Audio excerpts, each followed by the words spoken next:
لبيك اللهم لبيك। লাখো কণ্ঠে ধ্বনিত হবে লাব্বাইক আল্লাহুম্মা লাব্বাইক। তাবুর শহর মিনায় জড়ো হয়েছেন বিশ্বের বিভিন্ন প্রান্ত থেকে আসা মুসল্লিরা। ইহরামের সাদা পোশাকে মহান আল্লাহর দরবারে হাজির হতে প্রস্তুত মুসল্লিরা। আজ থেকেই শুরু হচ্ছে হজের মূল আনুষ্ঠানিকতা। শরীয়তের বিধান অনুযায়ী হাজিরা ৮ জিলহজ মিনায় অবস্থান করে ফজর থেকে এশা পর্যন্ত ৫ ওয়াক্ত নামাজ আদায় করবেন। মিনায় রাত্রিযাপন শেষে ৯ জিলহজ আরাফাতের উদ্দেশ্যে রওনা হবেন তারা। সেখানে এবছর হজের খুতবা দেবেন মসজিদে নববীর প্রধান ইমাম ও খতিব শাইখ আলী বিন আব্দুল রহমান আল হুদাইফি। খুতবার পর হাজিরা একসঙ্গে জোহর ও আসরের নামাজ আদায় করবেন। সূর্যাস্ত পর্যন্ত এখানেই অবস্থান করবেন হাজিরা। শরীয়তের বিধান অনুযায়ী আরাফাতে অবস্থান করাই হজ।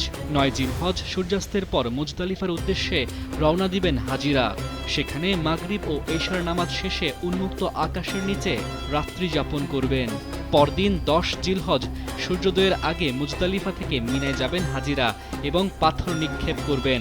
এরপর মহান আল্লাহর সন্তুষ্টি অর্জনের আশায় পশু কোরবানি দেবেন ও মাথা মুন্ডন করবেন।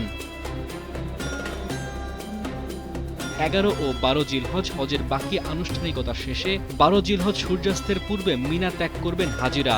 চলতি বছরে বিশ্বের বিভিন্ন দেশের ১৬ থেকে ১৮ লাখ মানুষ হজ পালন করবেন বলে ধারণা করা হচ্ছে।